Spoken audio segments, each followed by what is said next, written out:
4. Antiamericanismo, la leyenda negra contra Estados Unidos. Estados Unidos es el único país que ha ido de la barbarie a la decadencia sin pasar por la civilización.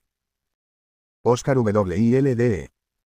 El antiamericanismo nos ofrece una ocasión inmejorable para conocer la leyenda negra y determinar cómo funcionan los mecanismos de la imperiofobia, precisar cuáles son los motivos reiterados que constituyen este inevitable estereotipo nacido de la mezcla de admiración y envidia, y finalmente comprender los resortes individuales y tribales que los ponen en marcha. El antiamericanismo tiene la ventaja de que está plenamente vivo, se diría que en ebullición, y es ubicuo como ninguna leyenda negra lo ha sido a lo largo de la historia. Hasta el liderazgo de Estados Unidos, las leyendas negras vivían en uno o dos continentes y afectaban a determinadas religiones o grupos religiosos. En el caso estadounidense, en cambio, se la encuentra en los 5 continentes y en credos religiosos diversos, lo que prueba que es el primer imperio auténticamente planetario que ha existido. La teoría de la degeneración es para Philip Roger la raíz del antiamericanismo. 50. Según ella, América es un continente degenerado, esto es, las especies animales y vegetales que en otros continentes han progresado, se muestran allí degeneradas. Según Roger, esta teoría de la Ilustración subyace en todo el antiamericanismo posterior, con las necesarias transformaciones en cuanto a estilo. Estados Unidos no es más que una versión degenerada de Europa. 51. Es un espectáculo magnífico y terrible ver a la mitad del planeta tan desfavorecida por la naturaleza, que todo lo que se encuentra en ella es degenerado o monstruoso. Así comienza Cornelius de Pauw su estudio sobre América en 3 tomos. Este holandés fue el naturalista de la corte de Federico II de Prusia y uno de los grandes defensores de la teoría de la degeneración, que muchos estudiosos consideran la prehistoria del antiamericanismo. Esta teoría había sido formulada por el conde de Buffon y fue rápidamente asumida por Voltaire, que enriqueció los argumentos de Buffon. A través de Pauw la teoría de la degeneración llegaría hasta Kant. La veremos con más detalle cuando tratemos de la imperiofobia ilustrada en la parte 3.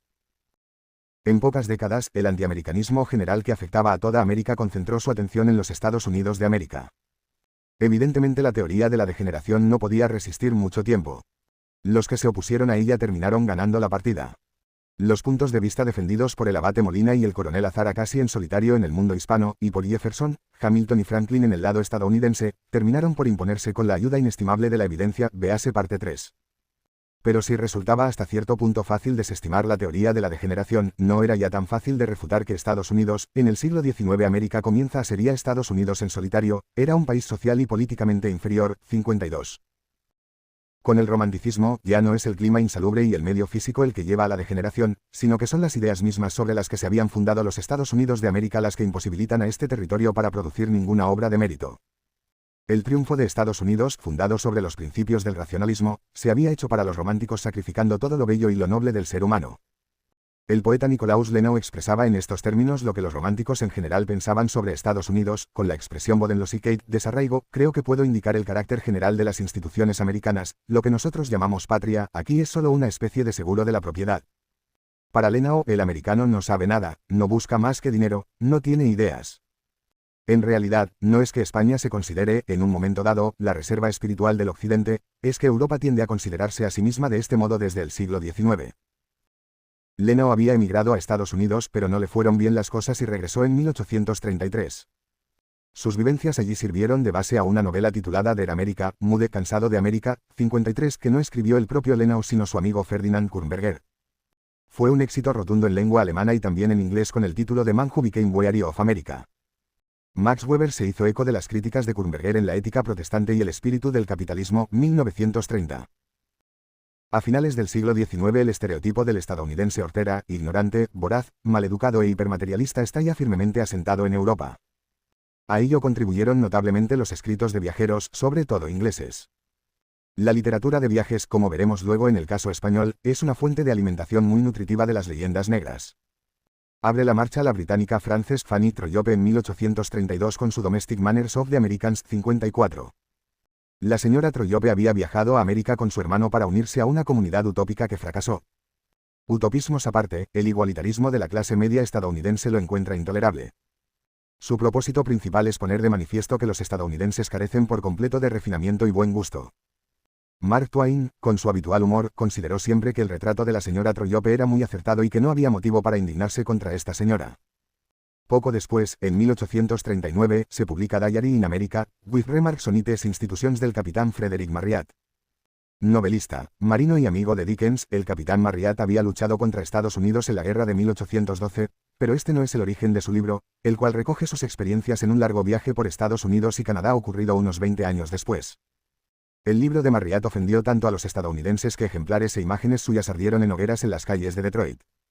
Aunque los libros citados tuvieron bastante éxito, mucha mayor difusión tuvo Vida y aventuras de Martin Chuzzlewit de Charles Dickens, que es también fruto de un viaje por Estados Unidos en 1842.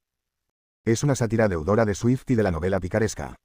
El tono es auténticamente corrosivo y Estados Unidos es presentado como un desierto de civilización lleno de vendedores ambulantes. 55. Sin embargo, dejando de lado la extensión mundial e interreligiosa del antiamericanismo, este se presenta como una leyenda negra que cumple con todos los tópicos habituales que ya habíamos identificado en el caso de Roma: sangre mala o baja y ausencia de nobles ancestros, deseo insaciable de poder y riqueza, cupido profunda imperii et divitiarum, impiedad, etc. Antisemitismo.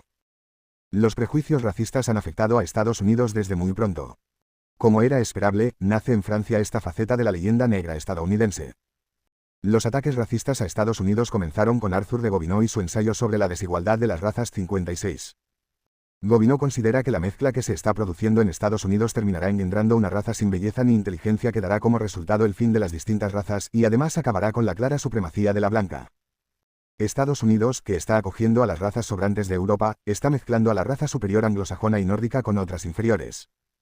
Esto terminará produciendo la raza humana, es decir, el fin de las distintas razas a favor de una en la que las cualidades sobresalientes de los blancos habrán desaparecido.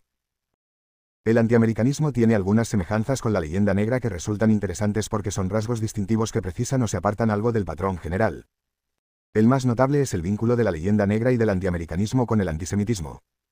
Una parte significativa de la propaganda antiespañola se nutrió de los prejuicios antijudíos, que ahora alimentan generosamente el antiamericanismo. Durante décadas feroces de persecución en Europa, la emigración a Estados Unidos fue la salvación para miles de personas de religión judía.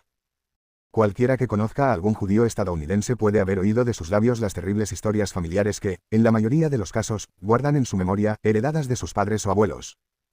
Pese a todo lo sucedido, la existencia misma del Estado de Israel está condenada desde su nacimiento por la izquierda y por el Islam. Obviamente el antisemitismo, un prejuicio racial y religioso, es muy anterior al Estado judío y no es este lugar para extendernos sobre el particular. En el contexto de las propagandas antiimperiales, el antisemitismo fue una de las primeras flechas que se afilaron contra España. Desde la culta y brillante Italia del humanismo, comenzó a ofenderse a los españoles acusándolos de tener mezclada su sangre con la de pueblos semitas como los árabes y, notablemente, los judíos. El Papa español Alejandro VI fue acusado en 1493 de haber permitido la entrada en Roma de buen número de judíos que habían propagado una epidemia de peste. Los judíos han sido los mayores propagadores de peste de la historia de la humanidad. Savonarola y Giuliano de la Rovere, luego Julio II, llamaban marrano al Papa español. Julio II gustaba de calificar a su predecesor de marrano circunciso. En 1495, con ocasión de la conquista de Nápoles por Carlos VIII, se difundió un poema francés que llamaba al rey aragonés de Nápoles, Fils de Marranet de Marrane. Por supuesto, la acusación de impureza racial no cayó solo sobre el Papa y el rey, sino sobre todos los españoles. Los tiempos han cambiado mucho. El antisemitismo viste ahora ropajes diferentes y busca camuflar su naturaleza racial. 57. Desde la Segunda Guerra Mundial la misma palabra, raza, se ha cargado de connotaciones negativas y no se usa hoy para referirse a los grupos humanos sino con muchas precauciones, incluso en los contextos más inocentes. La antropología, por ejemplo, la ha desterrado completamente de su uso, a pesar de ser uno de sus conceptos fundadores.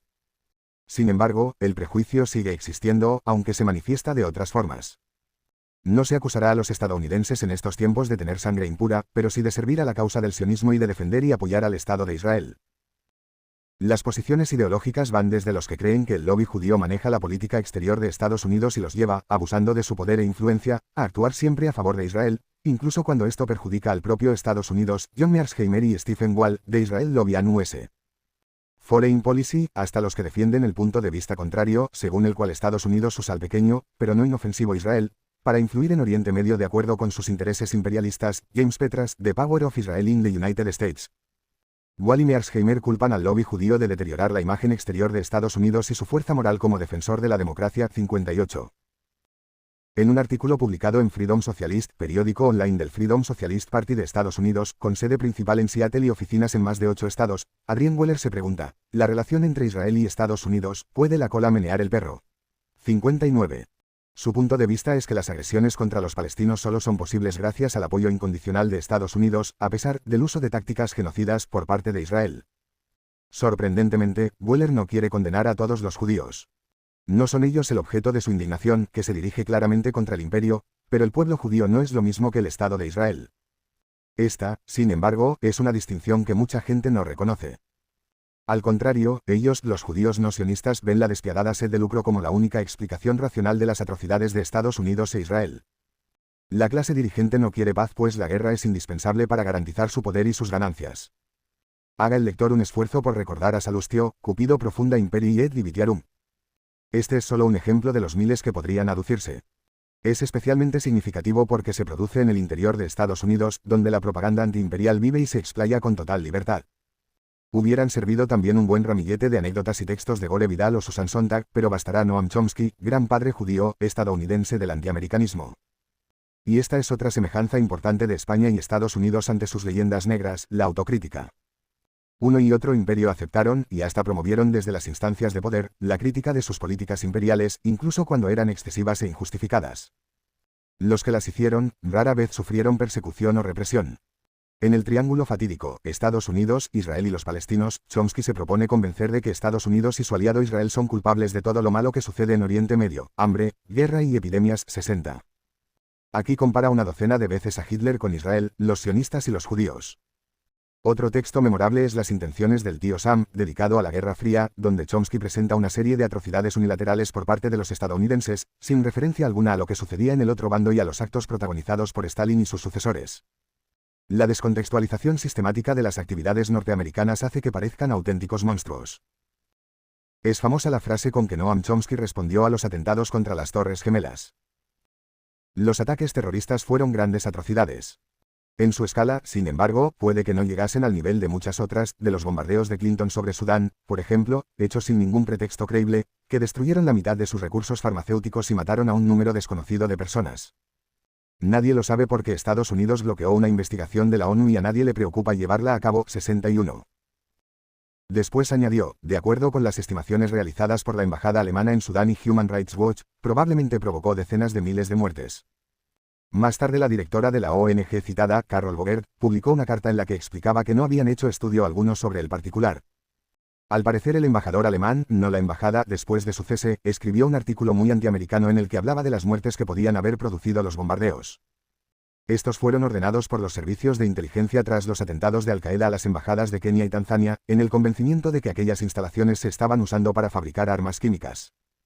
El bombardeo se realizó de noche, para no herir a ningún civil. Washington Post, 21, agosto, 1998, y finalmente resulta que murió un guardia de seguridad cuya vida, como toda vida humana, es preciosa y única. Pero un muerto no son miles. Amnistía Internacional, Human Rights Watch, Oxfam y Médicos Sin Frontera pudieron investigar los hechos y ninguno dijo que los bombardeos causaran muertes masivas. Pero las frases de Chomsky dieron la vuelta al mundo y ahí quedaron, como verdades imposibles de desmentir. Una mancha más en la reputación de los estadounidenses por la que nadie ha pedido excusas. Chomsky ha sido una máquina expendedora de antiamericanismo durante décadas. Ha negado el genocidio camboyano y ha escrito cosas como esta: en comparación con las condiciones impuestas por la tiranía y la violencia de Estados Unidos, el este de Europa bajo la esfera rusa era prácticamente un paraíso. Y su prestigio sigue intacto. 62. Chomsky mezcla medias verdades y medias mentiras, mecanismo habitual de la leyenda negra y de todo libelismo. Nadie se atreverá a reprochárselo porque vive protegido por la armadura moral de ser un intelectual de izquierdas y estar, por tanto, en el lado de la justicia y la verdad. Tampoco nadie levantó su voz en España para acusar a Fray Bartolomé de las Casas de verter acusaciones terribles a partir de medias verdades o de ninguna. También él estaba protegido por la barbacana de la integridad moral, puesto que era un hombre de la Iglesia.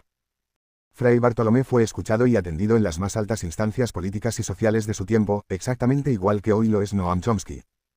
Es conocidísimo el fragmento de la brevísima relación de Bartolomé de las Casas en el que acusa a los españoles de matar a niños y azuzar los perros contra los inofensivos indígenas. Sirvieron de inspiración a los grabados de Debris, que han dado la vuelta al mundo durante siglos. Luego resultó que el propio Fray Bartolomé reconoció no haber presenciado estas atrocidades. Afirma que lo oyó decir y no puede precisar ni dónde ni cuándo sucedieron. En cuanto al número de muertos ocasionados por los españoles en América, tenemos que, si dividimos los millones que Fray Bartolomé dice por el número de españoles que llegaron a las Indias, cada español, incluidos mujeres y niños, tuvo que matar a unos 14 indios al día hasta la independencia de las repúblicas. Como Chomsky, Fray Bartolomé de las Casas es universalmente respetado dentro y fuera de su país. Durante su vida fue tratado con consideración y hasta reverencia, incluso por el mismo rey, y gozó de la admiración de sus contemporáneos. Si algún intrépido lo acusó de mentir o de mezclar mentiras y verdades para producir el mismo efecto, lo hizo muy bajito y fue acallado por muchos españoles que pensaban que si el dominico exageraba, esto era perdonable porque su causa era buena, justa y santa. Pero ni Chomsky ni Fray Bartolomé fueron fabricantes de leyendas negras, sino dispensadores de un producto del que existía una gran demanda. Se exagera su importancia individual. Ambos encontraron una causa de gran repercusión a la que servir y de ella obtuvieron buenos beneficios en forma de notoriedad social, respeto intelectual y moral y provecho material. Es el haberse puesto al servicio de los prejuicios antiimperiales lo que los llevó a la cumbre y los convirtió en personajes históricos. Estados Unidos ha asumido su leyenda negra de una manera que solo admite comparación con España.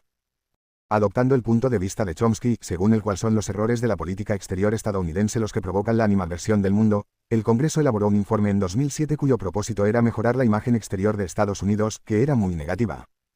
La causa fundamental, según este informe, ha sido la política a lo cowboy de Bush. Pero Bush es solo una anécdota en la historia del antiamericanismo. 63. A propósito de la versión italiana de la leyenda negra, Arnoldson considera que hay que contar con otros factores que influyeron desfavorablemente en el juicio italiano sobre sus vecinos occidentales. 64. Se refiere a la presencia de los musulmanes y judíos en la península ibérica, hecho que, por su exotismo, pudo ser una razón que influyera objetivamente en el malestar de los italianos. Pero no suele haber causas objetivas en el nacimiento de las leyendas negras imperiales. Estas buscan sus motivos o los generan, y es imposible que no encuentren algo a lo que agarrarse. Los prejuicios antiimperiales no se originan como consecuencia de unos motivos, sino que son anteriores al rosario de tópicos en torno a los cuales se articulan. Nacen del complejo de inferioridad que resulta de ocupar una posición secundaria al servicio de otro o con respecto a otro, incluso cuando esto beneficia o no perjudica. Nada nos hace sentir más incómodos que tener que estar agradecidos. El resquemor de vecinos y aliados puede ser mucho más intenso que el de un enemigo. Por esto las distintas imperiofobias se parecen tanto unas a otras, porque nacen del mismo pozo de frustración. Pondremos un ejemplo muy concreto. Los italianos de los siglos XV y XVI achacaban a los españoles el ser inmorales y tener costumbres licenciosas. Dice Pontano, ut sunt clerique Valentini cibes, tum senes, tum juvenes, amoribus dediti ac delicis. 65, son los valencianos, tanto jóvenes como viejos, inclinados a los amores y a los deleites. Si hemos de creer algunos textos de la época, todas las putas que había en Italia en este momento eran valencianas. Naturalmente el que era valenciano era el Papa, y hacía muchísimo tiempo que solo había papas italianos. La lascivia de los soldados españoles era proverbial. No tiene ninguna importancia que esos soldados estuvieran allí muchas veces para proteger a Italia de invasiones, notablemente de los turcos, como tampoco una circunstancia semejante evitó a los soldados estadounidenses que estaban en Inglaterra durante la Segunda Guerra Mundial ser acusados de lo mismo. La población británica solía repetir una especie de muletilla muy graciosa y ofensiva para referirse a ellos: they are overpaid, oversexed and overhere, están sobrepagados, sobresexuados y sobran. Pero al menos parece que no sobraban. La existencia de un paralelismo acusado entre los imperios de España y Estados Unidos y sus respectivas leyendas negras ha sido ya percibida por algunos autores. En su estudio sobre la leyenda negra en Inglaterra, William S. Maltby señala que para los estadounidenses el estudio de este prejuicio tiene un interés mayor aún porque, en más de un aspecto, la posición de Estados Unidos se asemeja a la de España en el siglo XVI. Blandiendo un poderío enorme en defensa de un ideal esencialmente conservador, se encuentra como blanco del odio y los celos tanto de amigos como de enemigos. Nadie que lea los periódicos podrá dudar de que las naciones del mundo están compilando una nueva leyenda negra ni de que Estados Unidos es la presunta víctima. Como España, Estados Unidos ha disfrutado de un poderío mundial; como España, se ha permitido llevar la autocrítica hasta el extremo, y a la postre, su destino puede ser el mismo. También Estados Unidos puede vivir para ver olvidadas sus glorias y desacreditadas sus más grandes realizaciones por el talento de sus enemigos. 66. Esto lo escribió el profesor Maltby en 1971. En el mismo año publicó el profesor Philip W. Powell su magnífico y apasionado Árbol del Odio. El relato de esta leyenda negra, con su deformada visión de una España singularmente depravada, ha de ofrecer especial interés a los ciudadanos de aquella otra potencia, los Estados Unidos de América, ahora en la cumbre de su poderío, que actualmente derrama sangre y riqueza en la doble tarea de defender al Occidente y auxiliar a las naciones subdesarrolladas, en tanto que sufre los golpes de una propaganda a nivel global, calculada para destruirla. Asimismo, para el entendimiento del vasto mundo hispánico, tan vital y trascendente en la supervivencia de la civilización occidental, es esencial un conocimiento del origen, evolución y perennes frutos de aquel extenso y fecundo árbol del odio. En su trabajo sobre la Roma española, Thomas J. Dandelet señala, aunque la finalidad de este trabajo es, en primer lugar y ante todo, analizar un capítulo vital de la historia europea, Como historiador americano que escribe en la era del Imperio Americano, descubrí que el tema suscita una reflexión sobre el carácter y las consecuencias del imperio informal de una manera más general. Espero que suscite lo mismo a los ciudadanos y súbditos del actual Imperio. 67. Nadie en los años 70 del siglo XX se hubiera atrevido en España a escribir un libro como el de Powell, con la actitud desembarazada y sin complejos que él adoptó. La obra ha sido ininterrumpidamente editada en inglés y en español, pero mucho menos en español. La última reedición en inglés es de 2008. Su caso no es único entre los estadounidenses. Frente a los varios y buenos estudios sobre la leyenda negra que han engendrado estos, los vecinos europeos se han interesado mucho menos por este fenómeno, y cuando lo han hecho, han solido negar su existencia, caso del anglobirmano Camen o de los franceses Pierre Chaunu y Joseph Pérez. Es fascinante ver cómo el mecanismo de los prejuicios consigue abrirse camino a través de la más elaborada y académica investigación. En cambio, no he tropezado con ningún estudio, por parcial o pequeño que fuese, salido de los Estados Unidos de América que niegue la realidad de la leyenda negra. La actitud de los estadounidenses hacia los hispanos y el mundo de habla española, tanto en el ámbito académico como popularmente, ha cambiado muchísimo en los últimos 25 años. Un cambio asombroso en algunos aspectos, del que nos ocuparemos en la parte 3. La historia del antisemitismo dentro de la leyenda negra es muy larga y tiene diversas manifestaciones. Será argumento de la hispanofobia italiana, protestante, ilustrada y liberal con usos diversos según los contextos y las necesidades del momento. El desarrollo de este prejuicio dentro del antiamericanismo tiene un comportamiento muy parecido. También es ubicuo y puede ser usado desde distintas trincheras ideológicas. O'Connor destaca que, a particular strand of anti-americanisme has become an extension of anti-semitisme. In the means of certain criticism, JEWs were associated with ruthless modernity and capitalism with the worst outcome of these forces being America. En uno de sus trabajos recoge la respuesta del columnista conservador francés Robert Brasillac a la pregunta de qué separa a Francia de Estados Unidos. La respuesta es triple: su hipocresía, sus dólares y su judaísmo internacional. La traducción es mía. 68. Antiamericanismo en España. El antiamericanismo en España no tuvo presencia destacable hasta la guerra de 1898. La declaración de John Adams en 1783 proclamando la necesidad de anexionarse Cuba y Puerto Rico no levantó mucha polvareda. Ni tampoco lo hizo la doctrina Monroe, América para los americanos, 1823. Todavía en octubre de 1895, el periódico canovista La Época puntualiza sobre la doctrina Monroe, se ha sintetizado impropiamente en la frase, América para los americanos. La declaración de aquel presidente contenía una excepción categórica a favor de las naciones europeas que actualmente conservasen colonias en el Nuevo Mundo, en cuyo caso estaba España. La Época, 18, octubre, 1895. No hay por lo tanto nada de lo que preocuparse, ya que hay una garantía para las posesiones europeas existentes en América, y particularmente para las españolas en el Caribe. Existía un estado de opinión en el país según el cual Estados Unidos no atentaría contra territorios españoles debido a la gran ayuda que se le prestó en la hora de su independencia. Eran amigos. Cuando estalla el conflicto, en España la reacción fue idéntica a la que tuvieron los estadounidenses. De la misma manera que ellos echaron mano de los tópicos de la leyenda negra para alentar a la opinión pública y convencerla de la necesidad de aquella guerra, los españoles acudieron a los tópicos del antiamericanismo ya existente en el mundo para ofender y sostener su orgullo. Recuérdese que desde la invasión de la Santa Alianza en 1830, Estados Unidos es el único país con el que España ha estado en guerra, excepto alguna escaramuza colonial en Marruecos. España es uno de los países más antiamericanos de la Unión Europea.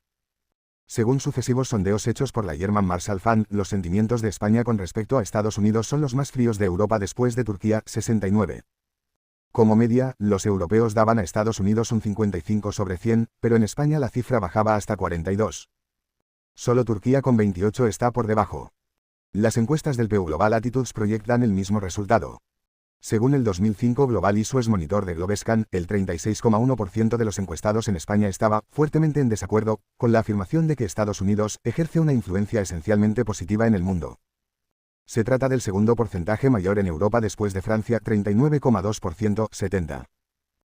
Autor de varios trabajos sobre las relaciones entre España y Estados Unidos, el periodista y escritor William Chislett considera que el antiamericanismo español es el resultado de la acumulación sucesiva de 6 factores. 71.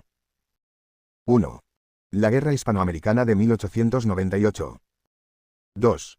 El apoyo de Washington a Franco tras la Guerra Civil de 1936-1939. 3.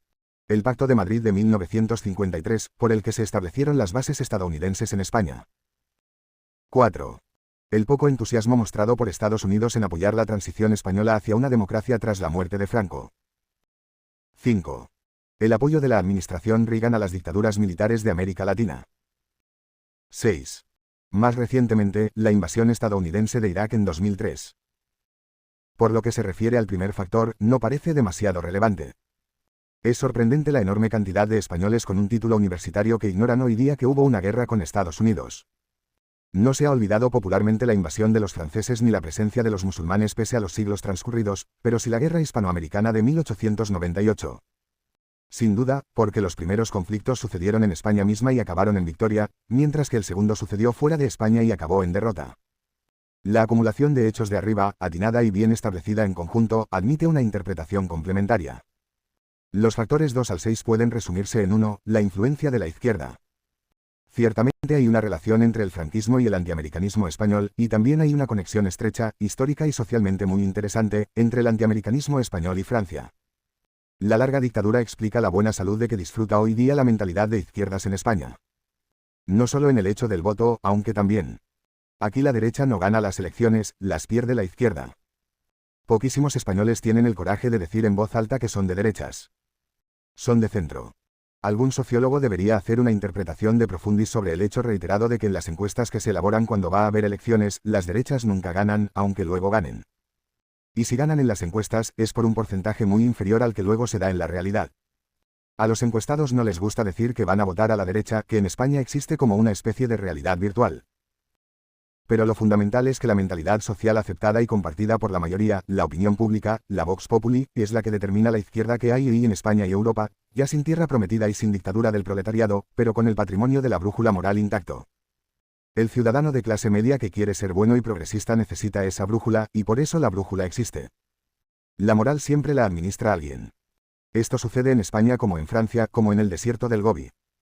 Los vínculos de la izquierda española con la francesa son grandísimos. En realidad, la izquierda española viene de allí. El sistema usado por una y otra para conducir la opinión pública es casi idéntico. Consiste básicamente en apropiarse del mundo de la cultura por medio de subvenciones, premios, cargos y otras sinecuras, y controlar los principales medios de comunicación. Es un procedimiento diseñado por Lenin que Willy Munsenberg llevó a la perfección y resulta de una eficacia arrolladora. Lo explica magníficamente bien Muñoz Molina en su novela, Ensayo Sefarad. Todos los cultos marxistas, tanto en la etapa ultraortodoxa como en la versión descafeinada actual, son antiamericanos por definición. Puesto que representan la justicia y la bondad, esto es, la administración de la moral, es de su competencia condenar la impiedad del imperio desde el trono de su superioridad moral. Si a esto sumamos el efecto de la dictadura que hace que España sea uno de los países más de izquierdas, moralmente, de Europa, porque ser de derechas es socialmente inadmisible, encontramos la explicación del antiamericanismo español, que no es de una forma escandalosa superior al de otros países de la Unión Europea, pero sí un poquito más acentuado. Y lo raro, me atrevería a decir, es que no sea todavía más intenso, teniendo en cuenta todo lo referido. En resumen, la clave del antiamericanismo español resulta de la conjunción de dos factores, la buena salud de la izquierda moral y la influencia francesa, tanto en las izquierdas como de manera general en la vida cultural y social española. Pero el antiamericanismo francés no es de izquierdas ni de derechas. Es previo a estas denominaciones. La intensidad con que se manifiestan los sentimientos antiimperiales en Francia se veía claramente en el siglo de las luces y necesitaría de una investigación concienzuda. Su arraigo es profundísimo y difícil de exagerar.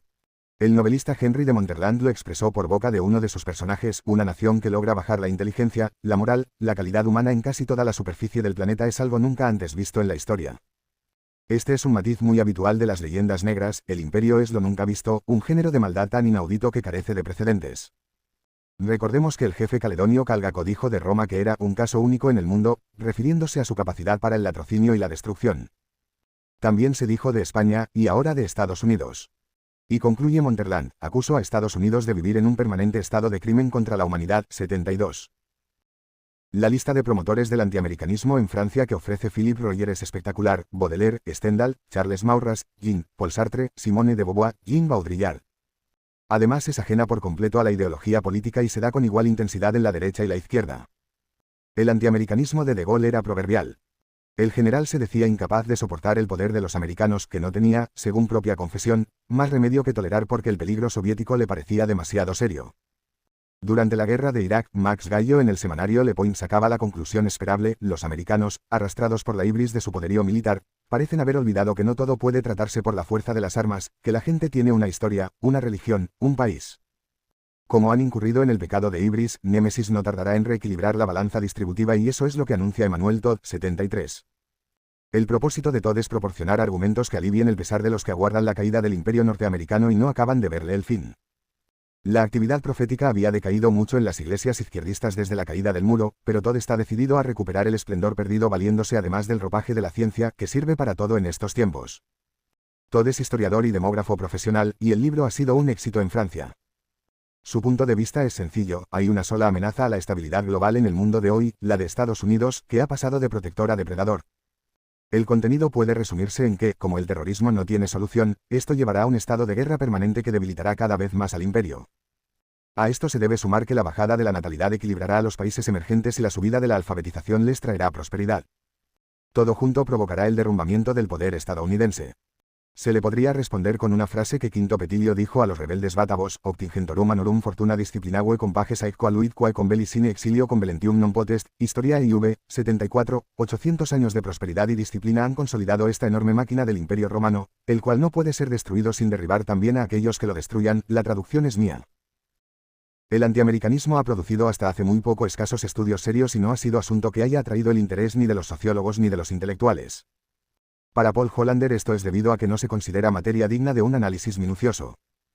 Se entiende que no es una patología social que requiera comprensión, a diferencia de otros comportamientos y prejuicios unánimemente reprobados, como el racismo, el sexismo, el antisemitismo o la homofobia. El antiamericanismo ha sido considerado por la inteligencia como un fenómeno más o menos natural, quizá indeseable pero fácil de entender y ampliamente justificado.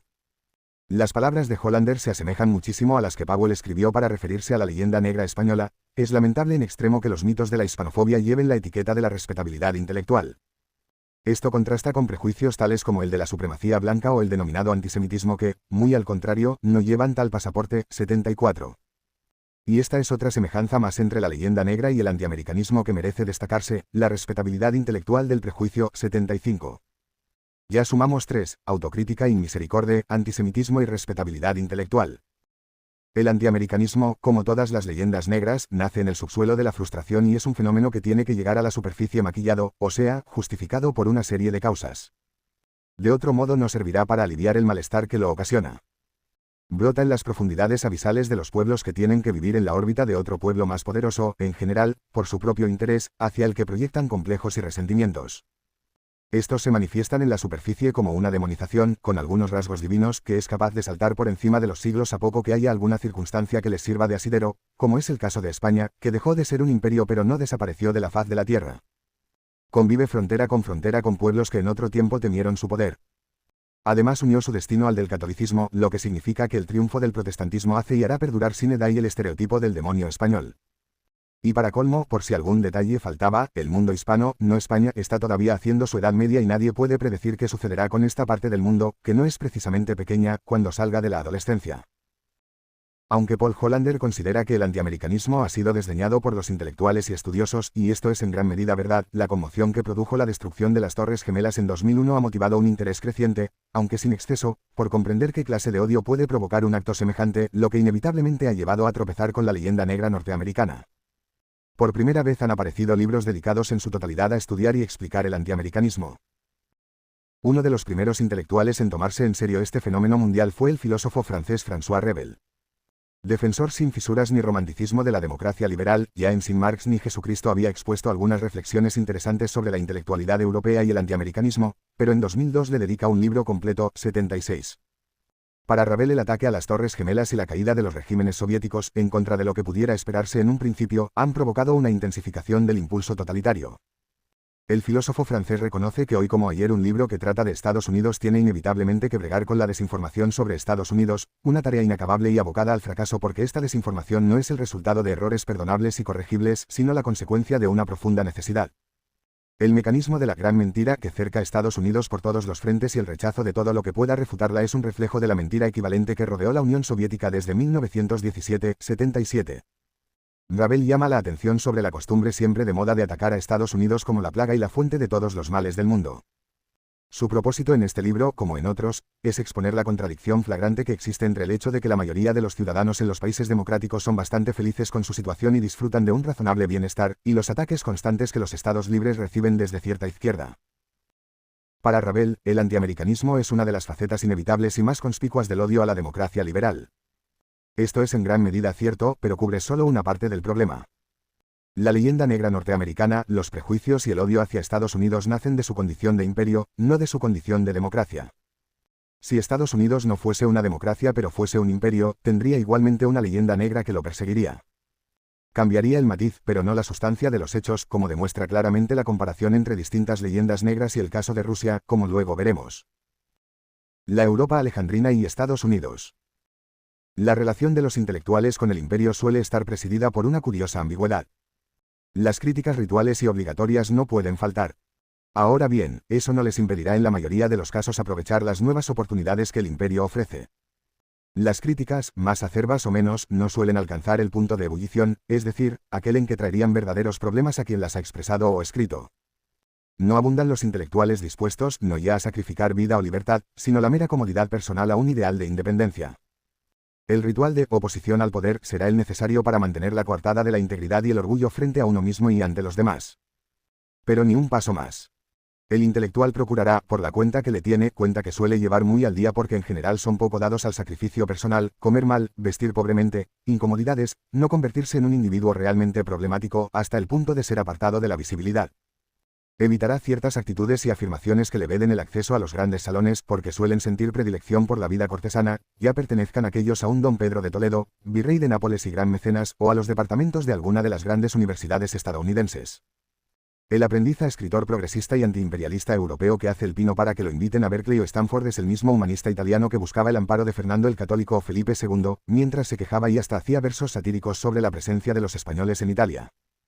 No se diferencia mucho del cultísimo y sofisticado corintio que, despreciando a los romanos, alcanza la cumbre de su carrera cuando logra ser grammaticus o retor en Roma al amparo de unos Escipiones o unos Cornelios. El antiamericanismo profundo de la izquierda europea viene de su condición de iglesia resistente. Como tal iglesia, administra la moral. Uno de los tópicos más constantes de la propaganda antiimperial es la maldad intrínseca del imperio, la acusación de impiedad.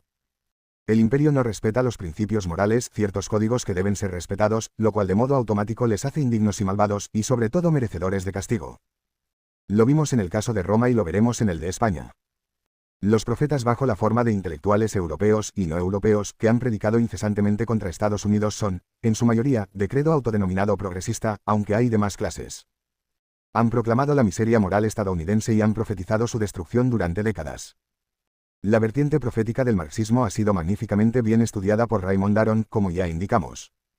Al decir que el marxismo en sus distintas confesiones comporta todos los ingredientes de la religión, y más específicamente de la religión judeocristiana, no descubro nada nuevo: textos sagrados y apócrifos, salvación final, profetas, tierra prometida, mártires, herejes, 78. Por eso, porque es una fe, pervive más allá de cualquier desmentido de la realidad. El credo marxista y sus secuelas con respecto al antiamericanismo es lo que la religión protestante ha sido y es para la leyenda negra española, una fuente inagotable de prejuicios contra los que se estrella y se estrellará todo intento de explicación racional. La relación de Estados Unidos con Europa se parece tanto a la de Roma con Grecia que produce perplejidad. Como los estadounidenses con respecto a los intelectuales europeos, los romanos recibieron de la inteligencia griega menosprecio y poca comprensión a pesar de que debieron, y no pocas veces, la mera supervivencia a Roma. Los romanos no respondieron con la misma moneda. Mostraron, con pocas excepciones, una admiración sin límites hacia Grecia. El austero Catón, que pasa por ser el mayor enemigo de la helenización de Roma, se puso a estudiar griego al final de su vida. Y en líneas generales esta es la actitud de los estadounidenses hacia Europa. Hay un contraste enorme entre el uso negativo o peyorativo que la palabra americano tiene en Europa y la connotación invariablemente positiva que el término europeo tiene entre los estadounidenses, tanto élites como pueblo. Europeo evoca calidad, clase, buen gusto, elegancia, tanto en la comida como en coches, erotismo, comodidades, ropa. El Ford Focus se ha vendido en Estados Unidos con un mensaje que resalta su European Inspired Transmission. Y es fácil encontrar en las tiendas European Look, European Decoration, European Massage, etc. El término europeo es usado en los anuncios porque conjura sentimientos favorables. Altamente favorables. Evoca principalmente la clase, el pedigrí, de los que los estadounidenses supuestamente carecen. El mundo intelectual en Estados Unidos sigue siendo europeo, incluso en su intento de negar dicho eurocentrismo. Solo hay que echar un vistazo a los departamentos de humanidades de las universidades estadounidenses para percibir con total claridad el prestigio de la cultura europea en Estados Unidos. La colisión con el Islam. Es inevitable acabar esta nota necesariamente incompleta e insuficiente sobre la leyenda negra norteamericana hablando del choque con el Islam que se manifestó de manera brutal en septiembre de 2001 en un ataque terrorista que dejó estupefacto al mundo entero. Señala James W. Ceasar que algunos estudios sobre los orígenes de los movimientos islamistas radicales han demostrado que la perspectiva que estos muestran sobre Estados Unidos y Occidente en su conjunto no procede únicamente de fuentes indígenas sino que también deriva, en gran medida, de diversas corrientes del pensamiento occidental. 79. Puede que el panarabismo y el movimiento de países no alineados influyeran en el nacimiento del islamismo radical, pero no provocaron ese nacimiento. Este problema estaba dentro del Islam y más pronto o más tarde tenía que manifestarse. Era una colisión inevitable. El conflicto se ha ido haciendo evidente conforme han crecido la globalización y la americanización a nivel mundial. En el contexto de la Guerra Fría permaneció oculto a los ojos occidentales, que en general son muy torpes para ver lo que sucede dentro del Islam, pero ya estaba ahí. Estas oleadas de fanatismo suceden en el mundo musulmán desde sus principios cada cierto tiempo. Uno de los primeros síntomas del integrismo islámico contemporáneo es la publicación en 1951 del libro de American Hafsin del egipcio Sayyid Qutb, líder filosófico de los Hermanos Musulmanes. Qutb estudió en Greeley, Colorado, entre 1948 y 1950. Hay más de 8 millones de musulmanes en Estados Unidos. El 67% de ellos cree que la sociedad estadounidense es inmoral y corrupta, encuesta citada por webislam.com, 21 septiembre 2012. Este dato significa que hay más musulmanes que mormones o presbiterianos. Es la religión con mayor crecimiento, hasta convertirse en la segunda con mayor número de practicantes, desplazando a la judía. Aquí no nos interesa el integrismo islámico en sí mismo, sino en su vertiente antiamericana, que constituye uno de los núcleos esenciales de su actividad. Si despojáramos al integrismo de este componente imperiofóbico quedaría muy mermado. El antiamericanismo triunfa porque es una coartada perfecta para eludir la responsabilidad. Justifica el fracaso de muchas sociedades y evita asumir responsabilidades personales y colectivas en ese fracaso. El negocio de la irresponsabilidad es fundamental para entender el éxito siempre arrollador de las propagandas antiimperiales. Vender irresponsabilidad ha sido siempre muy lucrativo. Que la culpa sea de otro es descansado. Alivia el alma y nos evita muchos quebraderos de cabeza y mucho esfuerzo. Interesa dejar claro al acabar esta exposición que el antiamericanismo es un fenómeno que no tiene nada de nuevo ni de especial. A los estadounidenses no les pasa esto por motivos que tengan que ver con lo que hacen, sino con lo que son. Y deben aceptar que van a cargar con ello por los siglos de los siglos y que nada de lo que hagan puede evitarlo.